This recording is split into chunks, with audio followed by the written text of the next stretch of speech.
warahmatullahi wabarakatuh. Perkenalkan, nama saya Farhan Hafiz Bayati dari Program Studi Pendidikan Bahasa dan Sastra Indonesia. Di sini saya akan menjabarkan ataupun menjelaskan mengenai teori sastra.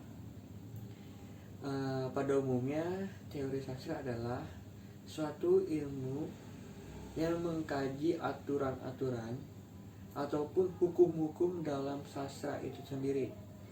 Teori sastra merupakan suatu ilmu yang dapat membedah dari masing-masing karya sastra. Dalam karya sastra tersebut tentunya memiliki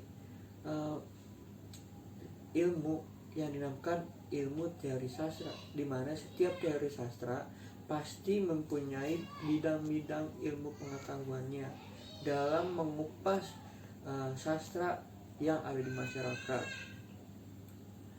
Teori sastra kita kenal sebagai ilmu pendamping dalam suatu karya sastra, yang dimana ilmu tersebut adalah macam-macam aturan di dalam suatu karya sastra.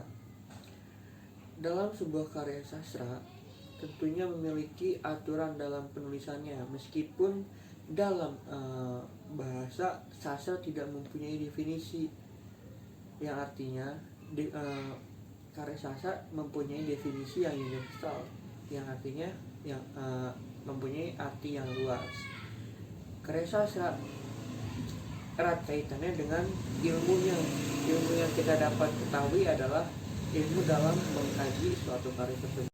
Selanjutnya, karya sastra mempunyai 3 ruang lingkup. Yang pertama adanya ilmu teori sastra, yang kedua adanya kritik sastra, yang ketiga adalah sejarah sastra. Yang pertama, ilmu teori sastra merupakan aturan-aturan dalam pembuatan suatu karya sastra ataupun suatu pendoman dalam menulis suatu karya sastra. Itu dinamakan ilmu teori sastra. Yang kedua adalah kritik sastra, di mana kritik sastra ini adalah suatu ilmu yang mengkaji dan juga menganalisis baik dan buruknya tentang karya sastra itu sendiri. Makanya dinamakan kritik sastra. Yang ketiga adalah sejarah sastra, di mana sejarah sastra ini adalah suatu ilmu yang mengkaji sejarah sastra yang ada pada masa lalu. Oleh sebab itu, ketiga ruang lingkup ini tidak dapat dipisahkan. Makanya ruang lingkup ini selalu berjalan dengan beriringan. Makanya disebut sebagai sejarah sastra ataupun kritik sastra yang dinaungi oleh ilmu sastra. Sekian penjabaran mengenai ilmu teori sastra. Kurang lebihnya mohon maaf. Wassalamualaikum warahmatullahi wabarakatuh.